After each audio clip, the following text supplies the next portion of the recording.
সুপ্রিয় শিক্ষার্থী বন্ধুরা, আজকে তৃতীয় অধ্যায় সংখ্যা পদ্ধতি থেকে আমরা গুরুত্বপূর্ণ দুটি এমসিকিউ প্রশ্ন সমাধান করব।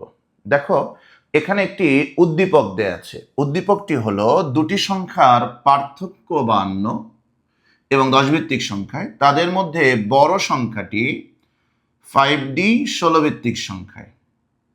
এবার প্রথম প্রশ্ন হলো উদ্দীপকের অপর সংখ্যাটি কত। তাহলে দেখো, আমাদের এখানে বড় সংখ্যাটি কত।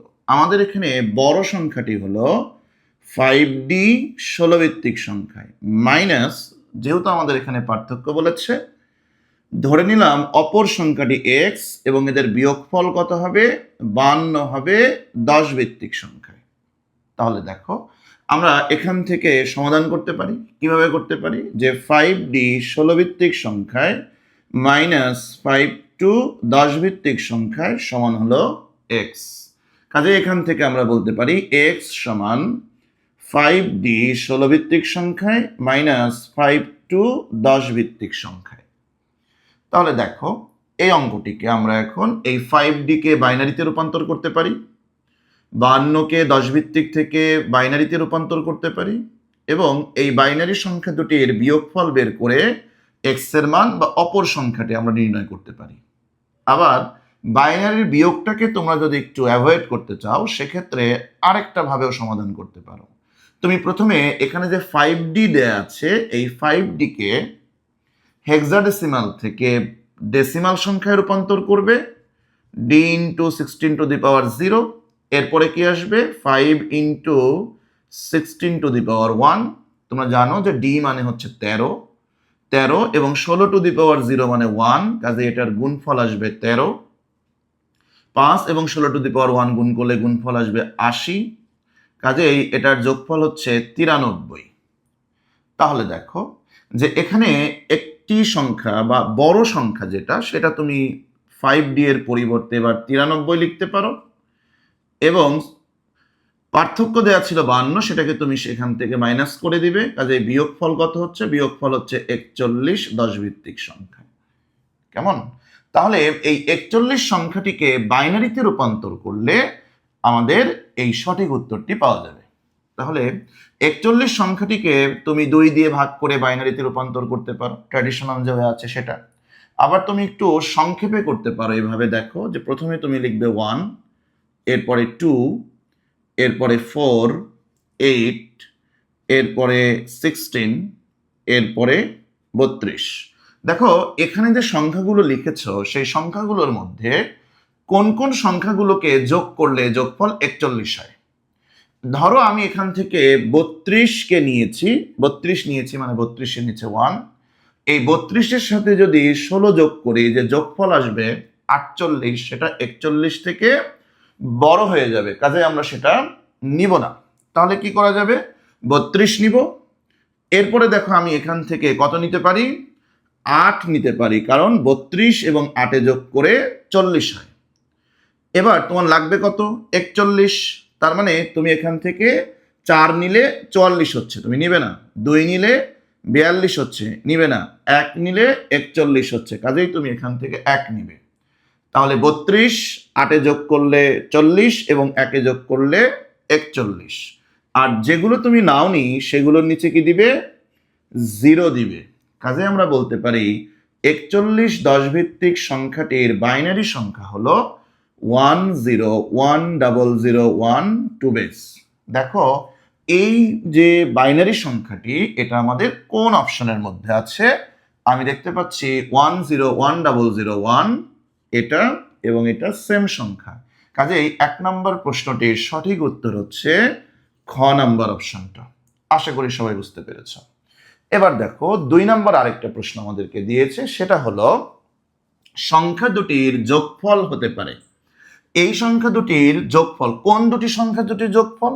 একটি সংখ্যা হলো আমাদের বড় সংখ্যা 5D, যে 5D মানে হলো, আমরা একটু আগেই অঙ্ক করে বের করলাম যে 5D মানে হচ্ছে 93 10 ভিত্তিক সংখ্যায়।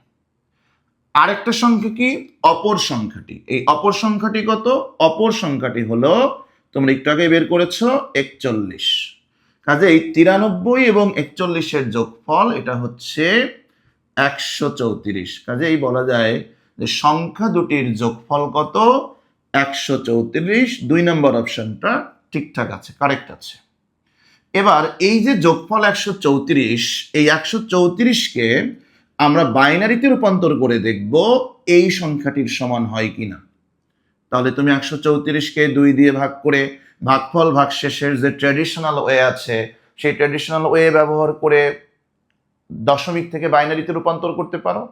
আবার তুমি ওই যে শর্টকাট যে ফর্মুলাটা শিখলে সেটাও ব্যবহার করতে পারো। সেটা কি? দেখো, একেবারে শুরুতে তুমি লিখবে হচ্ছে 1, এরপরে লিখবে 2, এরপরে 4, এরপরে 8, এরপরে 16, এরপরে 32, এরপরে 64, এরপরে 128। তাহলে দেখো, এই যে সংখ্যাগুলো লিখেছো এই সংখ্যাগুলোর মধ্যে কোন কোন সংখ্যাকে যোগ করলে যোগফল 134-এর সমান হবে। দেখো, আমি যদি 128কে নিই, এই 128-এর সাথে যদি 64 যোগ করি, যে যোগফল আসবে সেটা অবশ্যই 134-এর বড় একটি সংখ্যা আসবে। এটা 128, এটা হচ্ছে 64।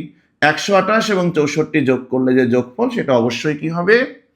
134-এর বড় হবে। কাজে আমরা 64কে নিব না, তাহলে 64-র নিচে 0। আবার 128-এর সাথে 32 যোগ করলে সেটাও 134-এর বড় হবে, সেটা নিব না, 0। 16কেও নেওয়া যাবে না, যোগফল 134-এর বড় আসবে।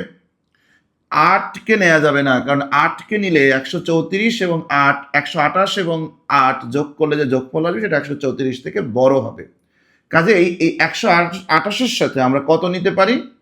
4 নিতে পারি, কারণ 128 এবং 4-এ যোগ করলে যোগফল কত হয়? 132 হয়, যেটা 134 থেকে ছোট। এবার 128-এর 4-এ যোগ করলে 132, তার সাথে যদি তুমি কত নাও? 2 নাও, তাহলে কত হচ্ছে? 134 হচ্ছে। তাহলে আর 1 নেওয়ার প্রয়োজন নাই। দেখো, 128, এরপরে কত এখান থেকে? 4, আর এখান থেকে 2। এই যে তিনটি সংখ্যা যোগ করলে যোগফল কত হবে? 134 হবে, তাই তো? কাজে এই 134 সংখ্যাটির বাইনারি সংখ্যা কত? 134 সংখ্যাটির বাইনারি সংখ্যা হচ্ছে 10000110102 বেস। দেখো, এই বাইনারি সংখ্যাটি আর এই বাইনারি সংখ্যাটি আসলে সেম কিনা? সেম, তাই তো? কাজেই আমরা এটাকে কি বলতে পারি? এটাকে সঠিক আনসার বলতে পারি। এবার তুমি যে বাইনারি সংখ্যাটি পেয়েছো সেটাকে কোথায় নিবে? হেক্সাডেসিমালে নিবে, 16 ভিত্তিক সংখ্যায় নিবে। তোমরা জানো যে কোনো বাইনারি সংখ্যাকে যখন হেক্সাডেসিমালে নিতে হয় তখন কি করতে হয়? 4টা 4টা করে একসাথে রাখতে হয়। কাজে আমি এই 4টাকে যদি একসাথে রাখি, এই 4টাকে একসাথে রাখি, তাহলে এই যে 4টা 1000 তার মান হচ্ছে 8, এবং 0110 তার মান হচ্ছে 6। কাজে এই সংখ্যাটিকে তুমি 16 ভিত্তিক সংখ্যায় রূপান্তর করলে কত হয়? 86 হয়। কিন্তু এখানে কত দেয়া আছে? 206 দেয়া আছে। কাজেই আমাদের এখানে এই 3 নাম্বার অপশনটি কি আছে? ভুল আছে। কাজেই সংখ্যা দুটির যোগফল হতে পারে, কারেক্ট আনসার কোনটা? 1 ও 2। কাজে এখান থেকে আমরা বলতে পারি আমাদের কারেক্ট আনসার হচ্ছে 1 ও 2। সুপ্রিয় শিক্ষার্থী বন্ধুরা, দেখো, এই প্রশ্ন দুটি আমাদের এবছর এইচএসসি 2025 ব্যাচে রাজশাহী বোর্ডে এসেছিল।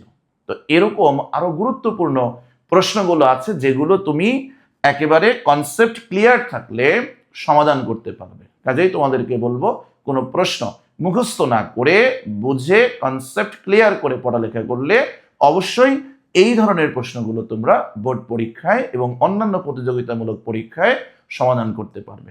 আজকে পর্যন্তই, আবারও দেখা হবে। আল্লাহ হাফেজ।